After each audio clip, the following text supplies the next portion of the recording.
Inclusive hoje, irmãos, até já vou pedir um pouquinho da compreensão de vocês. Hoje ainda tenho um compromisso, assim que nós terminarmos aqui essa parte de estarmos juntos, orando e trazer a mensagem, eu vou até passar a palavra para o pastor Zé Pedro de volta, e eu vou ter que sair um pouquinho mais cedo, eu sempre gosto de acabar o culto, abraçar a todos, então eu vou abraçar vocês todos juntos hoje de uma vez daqui. A gente tem que sair, eu tenho que ainda ir a Uster hoje, mais cedo. Então, assim que nós encerrarmos essa parte aqui, eu já conversei com o pastor Zé Pedro, ele vai assumir aqui, junto com a irmã Sandra. Tem os avisos aí, viu, Sandra? Hoje tem os avisos, né?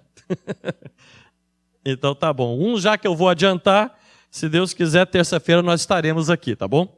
Para o nosso estudo. Mas, muito bem, eu pedi que vocês podiam se sentar, mas eu vou pedir para vocês se levantarem.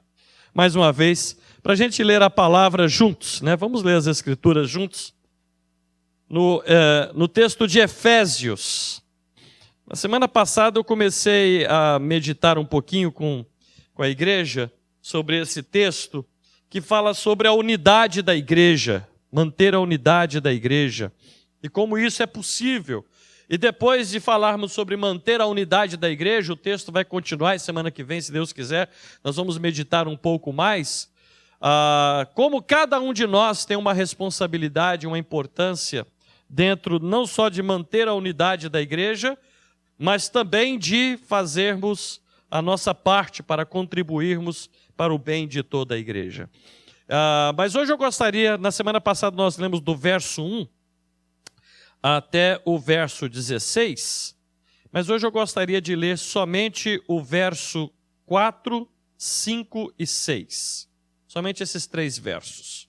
Efésios capítulo 4, versos 4, 5 e 6.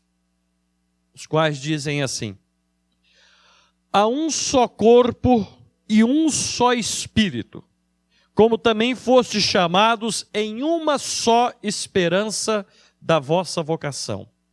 Um só Senhor, uma só fé, um só batismo, um só Deus e Pai de todos, o qual é sobre todos e por todos e em todos vós.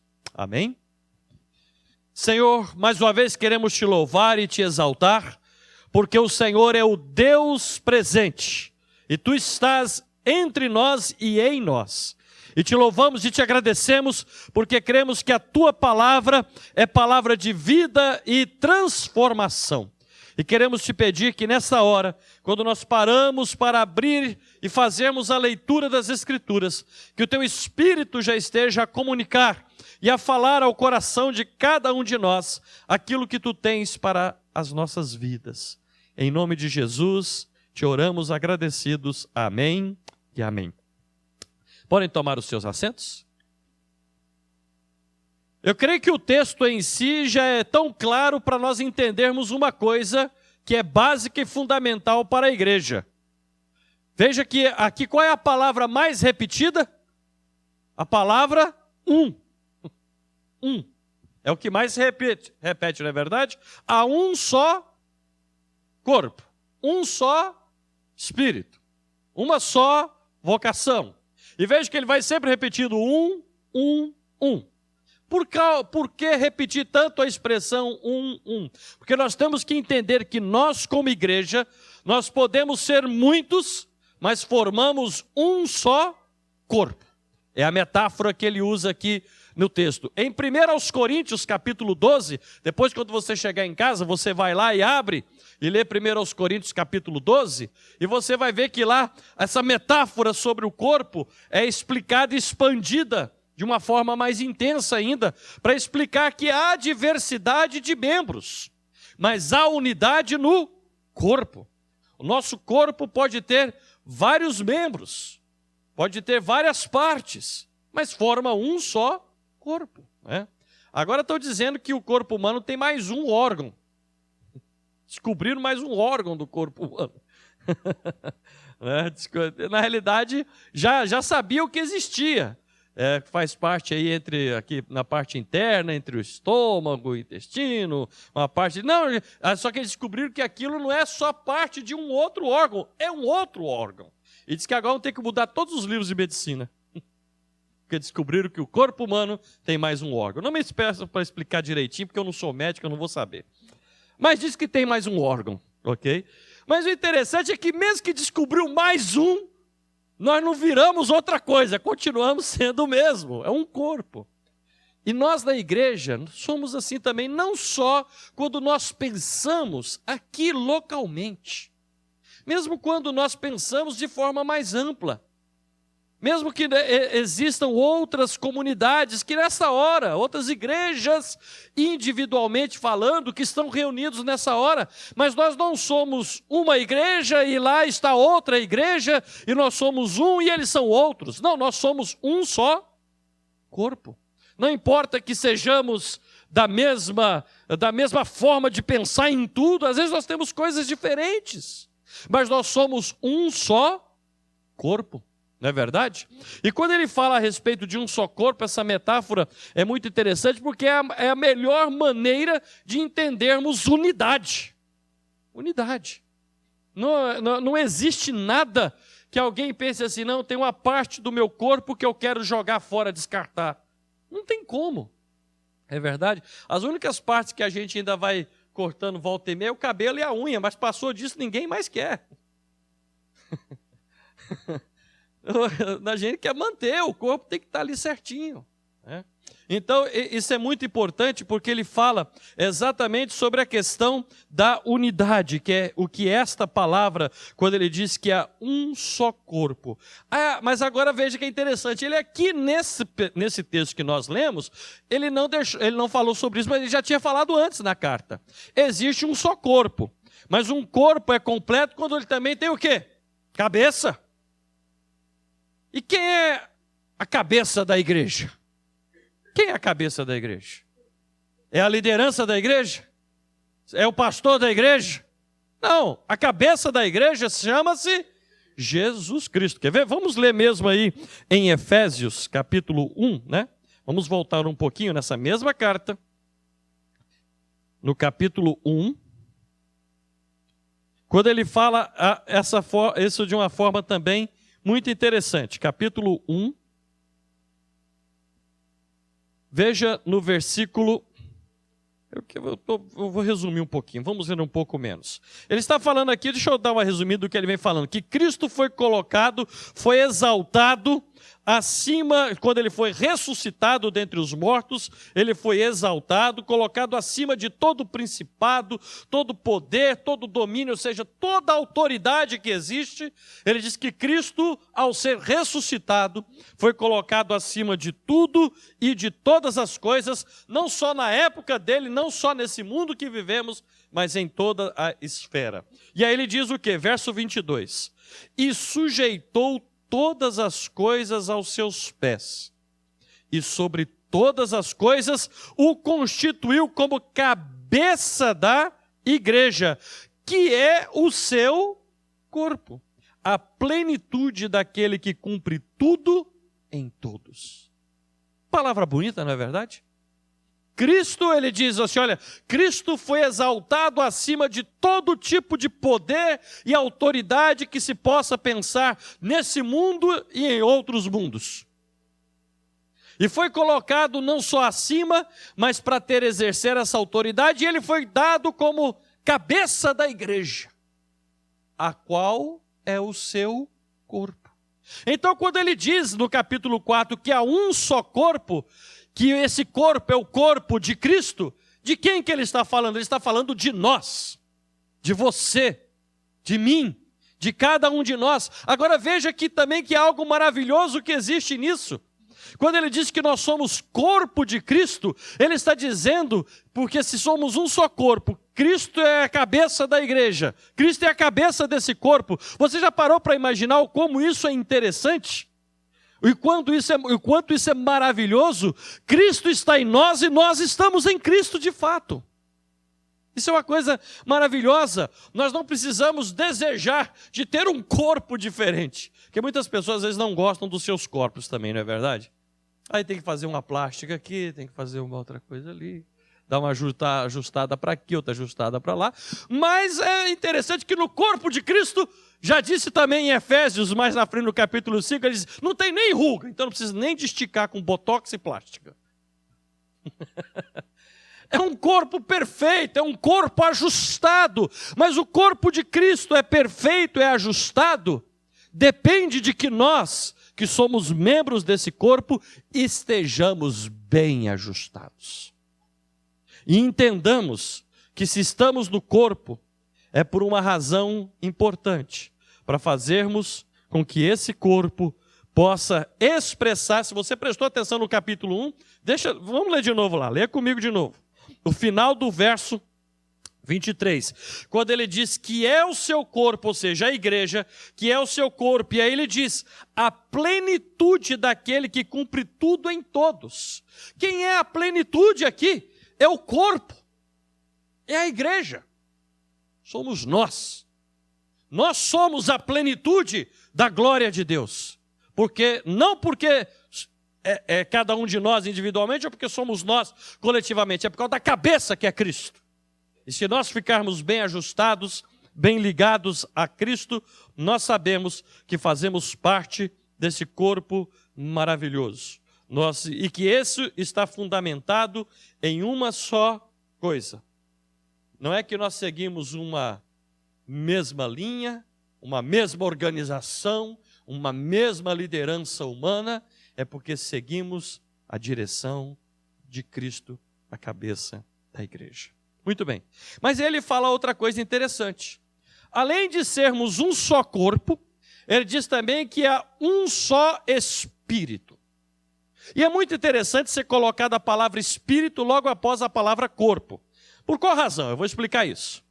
Em grego, a palavra espírito se diz pneuma, ou, mais popularmente, para ficar mais fácil, pneuma, que é até de onde dá origem à palavra, por exemplo, em nossos idiomas ocidentais, a palavra pneu. O pneu vem dessa palavra. Por qual razão? Porque pneu, para ele poder rodar o carro, ele tem que ter o que dentro dele? Ar, não é isso? Tem que ter ar para ele ter firmeza e poder rodar. Se o pneu murcha, o carro também não vai mais para frente. Pneu sem ar, carro para. Só que a palavra pneuma em grego, que significa espírito, também significa, sabe o quê? Fôlego. Respiração. É o que significa também a palavra. Ele diz, existe um só corpo, mas existe um só espírito.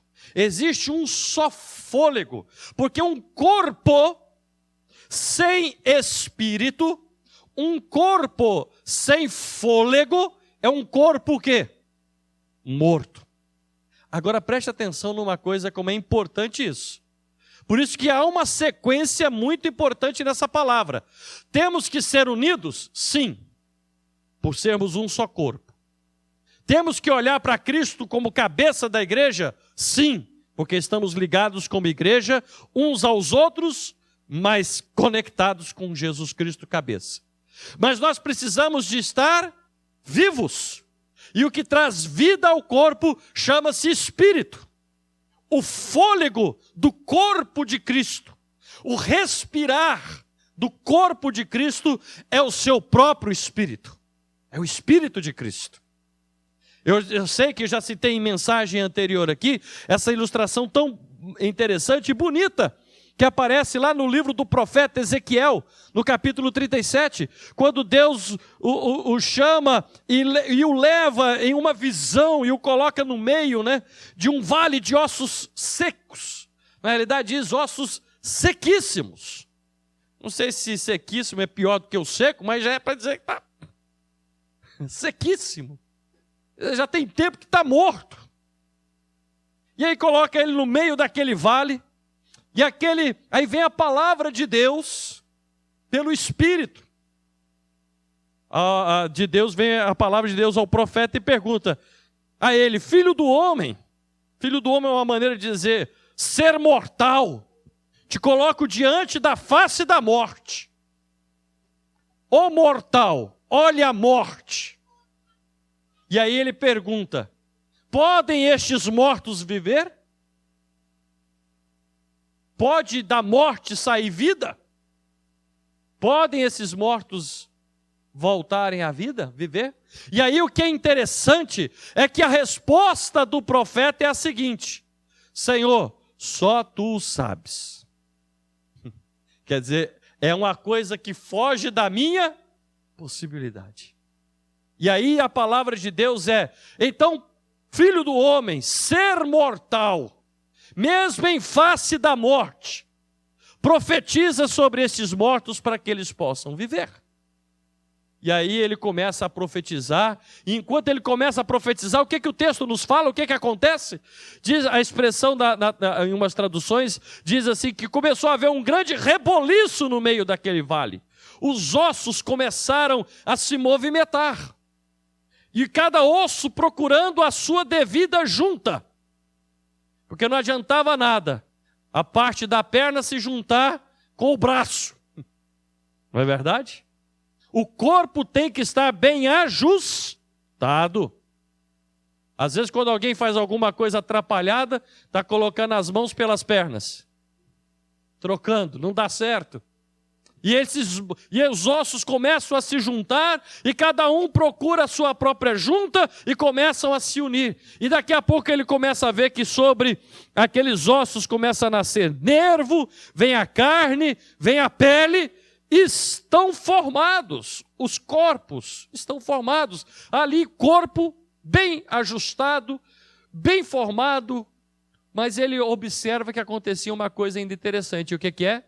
Ele volta-se para Deus e diz: Senhor, agora eu não vejo mais ossos, agora eu vejo corpos, mas são somente corpos, porque estão mortos.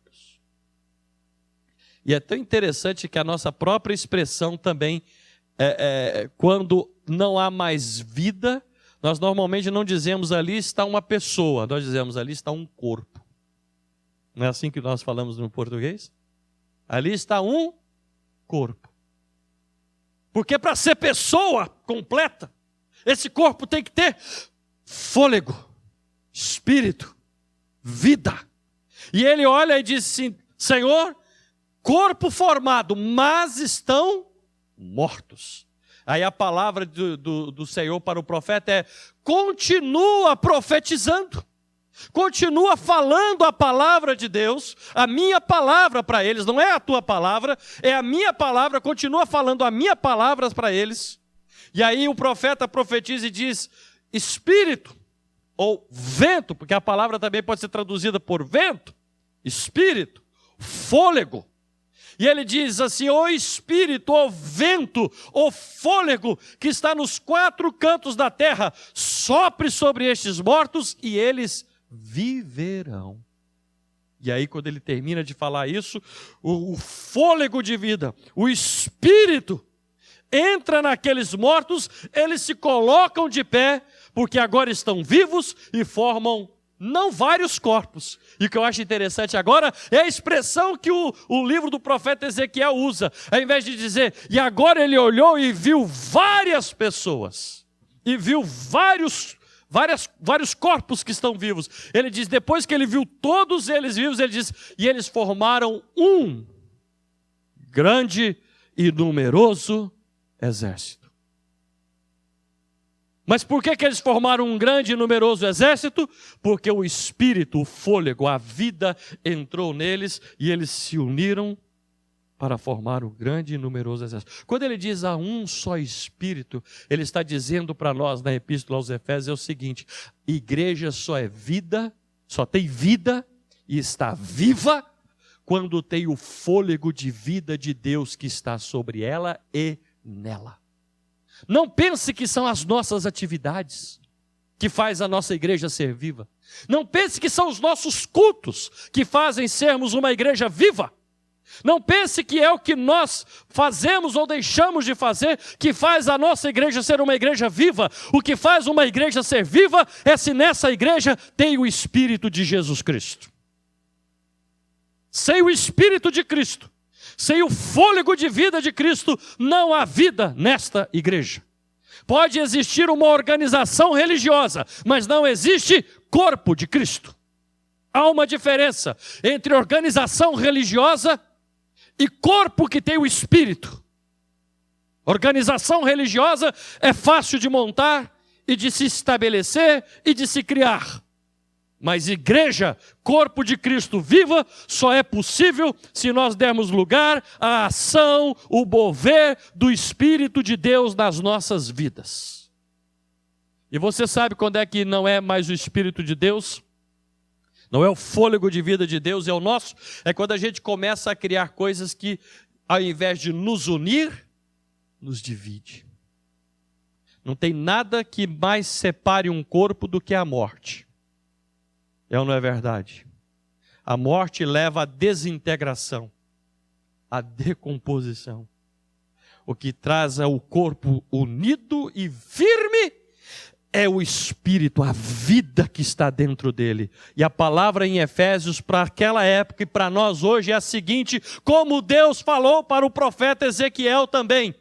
Se queremos vida, não podemos ter somente corpo. Se queremos vida, precisamos de ter Espírito. E o Espírito é o fôlego de vida que vem de Deus. Diga, declare nessa hora, eu sou corpo de Cristo. Faço parte do corpo de Cristo. Um só corpo, que é guiado pela cabeça que é Cristo, e que tem vida, pelo seu fôlego, pelo seu Espírito, que habita em nós. Quantos podem dizer amém por isso? Agora, como é que se você prestou atenção, sabe como é que o Espírito vem para dar vida à igreja? Vocês prestaram atenção? Como é que o profeta Ezequiel, como é que Deus instruiu o profeta? Como é que foi? Como é que ele disse que o Espírito, para que o Espírito viesse? E aqueles corpos que agora, antes eram ossos, agora é corpo, mas continua morto, para que o Espírito viesse para aqueles corpos e eles se colocassem de pé e formassem um grande e numeroso exército. O que aquele profeta tinha que fazer? Profetizar. E profetizar é o quê? Falar a palavra de Deus. É por isso que eu digo uma coisa. Nunca vou desistir de pregar o evangelho aqui de cima desse púlpito. Porque a gente pode fazer 1001 festas. Podemos fazer 1001 diferentes tipos de culto. E aí hoje as pessoas inventaram. Tem culto disso, culto daquilo, culto não sei o quê, blá, blá, blá, blá, blá. Mas só tem uma coisa que mantém a vida dentro da igreja. É a palavra de Jesus Cristo. É o evangelho de Jesus Cristo. Porque na hora que a gente parar de falar da palavra de Cristo, sabe o que começa a acontecer? O Espírito começa a diminuir e começa a aparecer as nossas vontades.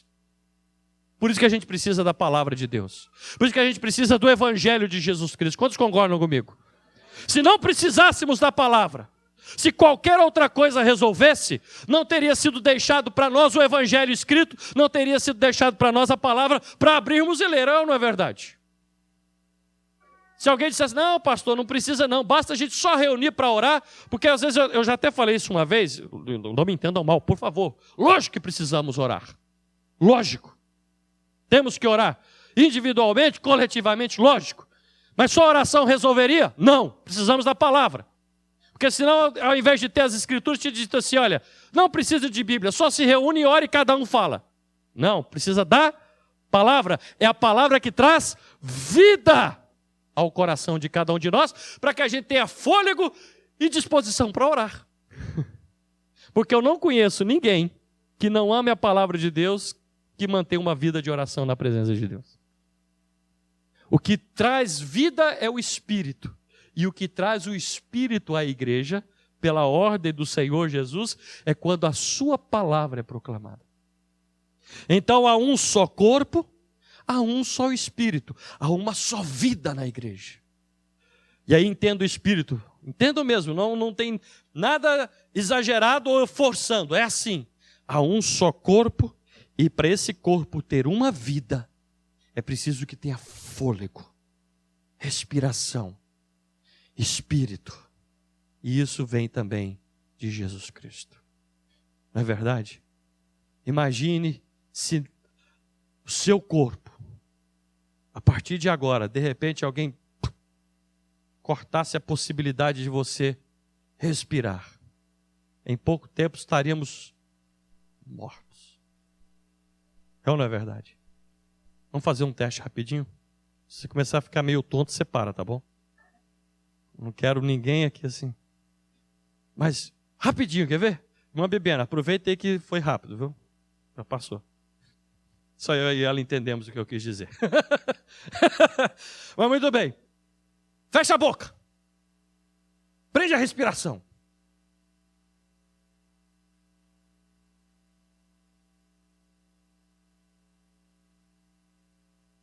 Não dá. Não dá. Será que nós pensamos da mesma forma com a vida espiritual da igreja? Será que nós pensamos da mesma forma? Que começa a dar um... aqui eu estou me controlando, eu que estou segurando. Mas se alguém que vem tanto e segura, começa a dar um pânico. É ou não é verdade? Por quê? Porque eu quero vida. Mas será que nós pensamos da mesma forma com relação à nossa vida espiritual no corpo de Cristo, a igreja de Jesus Cristo? Porque algumas pessoas, né, alguns daqueles mergulhadores, tem até campeonato, a gente chama de apneia, né? Prende a respiração, mergulha e fica às vezes minutos lá dentro daquela água, mergulhado. Bom tempo. Mas ele não consegue ficar ali muito, o resto um dia, horas. Ele tem que voltar à tona. Meu irmão, minha irmã, procuremos sempre manter o corpo vivo, a presença do Espírito de Deus na sua vida. E quando o Espírito está em cada um de nós, sabe o que nós queremos? Manter o corpo junto. A unidade da igreja. Porque é um só corpo, um só Espírito. E ele diz o que mais? Depois de dizer, então, se somos corpo, e se temos vida, e esta vida chama-se presença do Espírito de Cristo, o fôlego de Cristo em nós, que é muito interessante, até antes de irmos para essa próxima parte, no Evangelho de João, abrindo um parênteses da Epístola de aos Efésios, no Evangelho de João, diz que quando os discípulos estavam reunidos ali, depois dele ter morrido e ressuscitado, mas estavam atemorizados, temerosos do que poderia acontecer, diz que Cristo apareceu entre eles, soprou sobre eles e disse, recebam o Espírito, recebam vida, recebam o fôlego. E é isso que eu tenho certeza que Cristo faz na sua vida, na minha vida, todas as vezes que nós buscamos compreender e guardar no nosso coração a palavra de Jesus. Não desista da palavra de Deus na sua vida, porque é isso que mantém o fôlego do Espírito de vida em você, em mim, em nós. Mas ele disse que além de sermos um só corpo, além de termos um só Espírito, porque há um só Espírito, ele declara também algo maravilhoso nisso aí. Porque agora ele fala a respeito do quê? Como que continua a palavra aí no verso 4? Ele fala assim, como também fostes chamados em uma só esperança da vossa vocação. Uma só esperança da vossa vocação. O que é vocação? É um chamado, não é verdade? Hoje nós até muitas vezes usamos a palavra vocação como habilidade que alguém tem para desenvolver algum tipo de trabalho, não é verdade? Ele é vocacionado para isso. Até nós chamamos também para o ministério pastoral. Ele é vocacionado ao ministério pastoral. Mas vocação, para muitos, acaba significando como assim, uma habilidade natural que essa pessoa tem. Algo que ela tem e que ela consegue fazer. Mas a palavra vocação não significa uma habilidade natural. Vocação significa que alguém foi chamado. A nossa vocação vem de Deus. Quem foi que te chamou para estar aqui hoje? Eu espero que tenha sido o Espírito de Deus que está na sua vida. Quem nos chama, quem nos vocaciona, quem faz o chamado para nós é Deus, é Cristo. por meio do seu Espírito. E ele nos chama para o quê? Para que cada um busque os seus próprios interesses e desejos. É isso que ele falou? Se somos um só corpo, se temos um só fôlego de vida, que é o Espírito de Cristo, então nós temos que viver em direção a uma só esperança. Isso é tremendo e maravilhoso, porque nós vivemos numa época em que a desunião está cada dia maior. Eu recebo semanalmente a revista Times, lá em casa. E há alguns meses, já uns 2, 3 meses atrás, eu não tinha mais a revista, eu até dei uma procurada, mas eu acho que ela já foi embora. Não guardei. Mas ela colocou na capa, a capa da revista Time, de alguns meses atrás, por causa disso que nós estamos vendo até como está acontecendo, está nos Estados Unidos, que é chamado, Estados Unidos da América. United States of America. A revista Time colocou, os tempos estão tão difíceis que ele diz assim, Divided States of America. Estados divididos da América. De tanto que está. E como está realmente polarizado. Eu acredito que, até fiz uma análise rápida, assim, tentando, não de uma pesquisa profunda, mas de tentar pensar e olhar um pouquinho para trás na história dos Estados Unidos, me parece que o período mais desunido que esse país teve foi há 150 anos atrás, na época da Guerra Civil. De lá para cá parece que o país até se... apesar das intrigas, aquela coisa do sul dizendo os Yankees, lá do norte e tal, mas parece que a coisa depois deu uma arrumada. Mas hoje parece que está dividido mesmo, né? Um puxa para um lado, outro puxa para o outro, um faz aqui, um faz aqui, e parece que não há um consenso para chegar. Mas vamos, tudo bem, há pensamentos diferentes, mas somos um país. Há diferentes estados. Mas todos os estados se unem para formar uma nação. E isso é o que, se nós estamos vendo isso acontecendo no mundo, nós não podemos jamais isso acontecer entre nós na igreja. Paulo, quando escreve aos Coríntios, ele diz que uma das piores coisas que realmente pode acontecer a uma igreja é a desunião. Porque quando há desunião, não há mais sentido de uma única esperança. E esperança aqui significa um único alvo, um único objetivo. Porque tudo que nós fazemos, tudo que nós buscamos, tudo que nós procuramos podem ter diferentes expressões, mas tem que voltar e juntar para uma única coisa. Qual é a nossa esperança? Qual é a sua esperança? A sua esperança e a minha esperança, eu creio que é que cada dia mais nós nos unamos e o mundo seja colocado debaixo da autoridade de Cristo. Mas se a igreja for desunida, como poderemos esperar que o mundo se coloque debaixo da autoridade de Cristo? Uma das passagens bíblicas, e aqui eu quero chegar a uma conclusão da mensagem de hoje, porque sobre unidade não dá para falar tudo num dia só, né? Eu quero que você já medite nisso que nós estamos falando hoje. Uma das passagens mais lindas, um dos hinos, porque esse é um hino que está registrado nas Escrituras. As Escrituras têm vários hinos no Novo Testamento, várias passagens que se crê que eram hinos, que eram cantados pela igreja naquela época, no passado. E um dos hinos mais belos que foi registrado e que está nas Escrituras está em Filipenses, no capítulo 2. E que naquela passagem o apóstolo Paulo chama a atenção daquele hino, daquele cântico, que é uma declaração também de fé. Só que nós não vamos falar sobre uma só fé hoje. Sabe por que ele disse aquilo? E isso que é interessante o contexto. Porque duas pessoas na igreja, não é porque tinha um grupo para um lado e um grupo para outro. Na igreja de Corinto, sim. Paulo disse, quando eu ouço que entre vós há dissensão e divisão, eu até creio, e isso é para vergonha vossa. Porque um diz assim, eu sou de Paulo. Outro diz, não, eu sou de Apolo. Outro diz, eu sou de Pedro. E outro diz, mas eu sou de Cristo.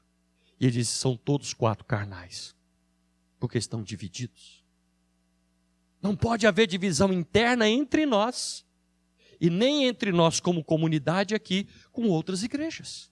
Olharmos para outras desrespeitosamente, porque fazemos parte de um só corpo. Mas na igreja de Filipos tinha um problema entre duas pessoas, que até hoje a maioria dos estudiosos do Novo Testamento não chegaram a um consenso quem essas duas pessoas eram. Porque os nomes são até meio estranhos, alguns acham que era marido e mulher, outros acham que eram duas irmãs, ninguém sabe exatamente, mas eram da igreja, eram da comunidade, isso é o que basta. E essas duas pessoas estavam brigadas, desunidas. E ele fala assim, quer ver? Eu gostaria que você lesse isso comigo, para eu não só citar, para você se lembrar disso depois e pensar nessa palavra. Veja o que está escrito no capítulo 2. Quando ele fala, e se você ler depois o capítulo 2 de Filipenses em casa, ele está falando também sobre unidade, união, para que haja comunhão no Espírito. É muito claro. E que isso se mantenha. Por qual razão? Por causa da contenda, da divisão que pode gerar se nós não nos mantermos unidos uns com os outros. E ele diz assim, no verso 4, portanto não atente cada um para o que é propriamente seu, mas cada qual também para o que é dos outros, porque nós somos um só. De sorte que haja em vós o mesmo sentimento que houve também em Cristo Jesus. Presta atenção. E quando ele vai agora começar a citar o hino, que é o que veio o verso a seguir, é o hino. Ele fala por qual razão que nós temos que olhar para Cristo, para que possa haver comunhão no Espírito, para que possa haver unidade, que haja em vós o mesmo sentimento que houve também em Cristo Jesus. E ele declara, o qual sendo em forma de Deus, não teve por usurpação, não foi arrogante, não foi soberbo, é o que ele quer dizer. O qual sendo em forma de Deus, não teve por usurpação o ser semelhante a Deus. Mas o que ele disse que ele fez? Mas apesar dele ter todo esse direito, estar na forma de Deus, ele fala assim, mas esvaziou-se a si mesmo. E quando ele se esvazia, mas esvaziou-se a si mesmo, tomando a forma de servo, fazendo-se semelhante aos homens. E achado na forma de homem, de servo, foi obediente até a morte, e morte de cruz.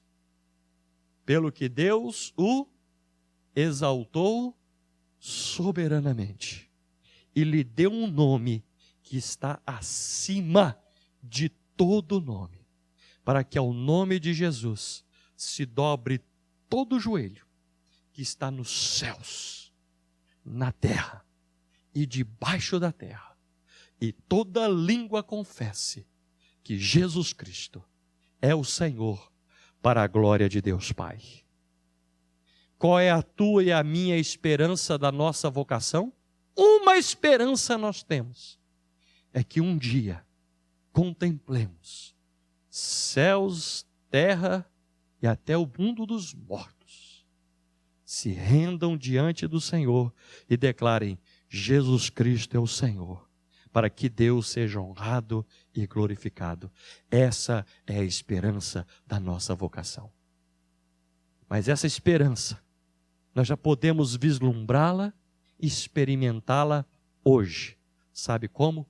Nós aqui, nos rendendo diante do Senhor, dobrando os nossos joelhos e declarando assim, Jesus, Tu és o Senhor da minha vida. Quantos confessam que Jesus Cristo é o Senhor da sua vida? Jesus é o Senhor da sua vida? Ele diz que toda língua confesse que Jesus Cristo é o Senhor para a glória de Deus Pai. E todo joelho se dobre. Quantos que estão aqui hoje, nessa manhã, que podem levantar a mão e dizer, eu confesso que Jesus Cristo é o meu Senhor? E quantos podem fazer o que esse texto diz? Se você pode. Não vou pedir para você ficar de pé agora não. Vou terminar essa mensagem pedindo para você ficar de joelho. Quantos podem se ajoelhar nessa hora aqui? Quantos podem se ajoelhar? Onde você estiver. Onde você estiver, você pode se ajoelhar? Ou você tem vergonha de se ajoelhar na presença de Jesus? Eu vou me ajoelhar também. Aqui, ó. E o que a Bíblia, o que as Escrituras declaram? Que toda língua confesse que Jesus Cristo é o Senhor para a glória de Deus Pai. Mas quando é que Jesus será confessado como Senhor para a glória de Deus Pai? Quando nós formos um só corpo, vivendo em um só Espírito, proclamando uma só vocação. Que o Senhor seja glorificado sobre as nossas vidas e através das nossas vidas. Levante as suas mãos ajoelhado como está e declare com toda a sua força. Diga assim: eu confesso. Eu disse que é com toda a sua força. Você tem mais força do que isso. Diga: eu confesso que Jesus Cristo é o Senhor da minha vida, da minha família, da minha casa, de onde eu vivo e da nossa igreja. Porque Jesus Cristo é o Senhor para a glória de Deus, o Pai. Em nome de Jesus. Aleluia. Jesus é o Senhor. E eu quero encerrar a mensagem de hoje com essa palavra. Jesus é o Senhor. Jesus é o Senhor. Que exatamente agora, porque eu terminei hoje, para já preparar o que nós vamos falar na semana que vem. Porque ele disse no verso 4, há um só corpo e um só Espírito, como também foste chamado em uma só esperança da vossa vocação. Verso 5, porque há um só Senhor. Versículo 5, há um só Senhor. Hoje nós já nos ajoelhamos e declaramos, não só hoje, mas já temos declarado e continuaremos a declarar que Jesus Cristo é o Senhor para a glória de Deus Pai. Mas o que isso significa? Hoje nós fizemos a declaração, porque há um só Senhor. Na semana que vem nós vamos meditar o quão importante é não só declarar, mas viver debaixo da autoridade e do senhorio de Jesus Cristo. Fiquemos agora todos de pé. Se você pode estar de pé, fique de pé comigo. Curva a sua cabeça, feche os seus olhos. Ó Senhor, Tu és o Senhor da nossa vida. Existem vários senhores que se nomeiam pelo mundo afora, mas nós temos somente um Senhor, e o nome dele é Jesus Cristo. A Tua palavra lida hoje declara que há um só Senhor mesmo, não temos outro. Hoje nós fizemos a declaração e viveremos essa semana, e não só essa semana, mas este mês, este ano e toda a nossa vida, declarando que só temos um Senhor, que é Jesus. Porque nós sabemos que não são reis, que não são príncipes, não são presidentes, não são governadores, não são políticos, não é qualquer outra autoridade que realmente dirige a nossa vida, porque nós temos um compromisso com o Senhor da nossa vida, Jesus Cristo. Por isso, Senhor, mesmo que nós como igreja às vezes percebemos como pode haver espírito de divisão e de desunião, e como vemos que isso também tem acontecido, infelizmente, até também ao nosso redor, na igreja, nas igrejas e também na nação, mas nós oramos nessa hora, Senhor, mais do que por prosperidade, mais do que por qualquer outra coisa, nós oramos por unidade da Tua igreja e oramos por união nesta nação em que estamos vivendo hoje. Senhor, para que no final todos nós reconheçamos que é o Senhor, que é sobre tudo e sobre todos. Obrigado hoje e sempre. Jesus, Jesus. Amém e amém. Dê uma salva de palmas para louvar e exaltar ao nome do Senhor Jesus. Aleluia. Graças a Deus.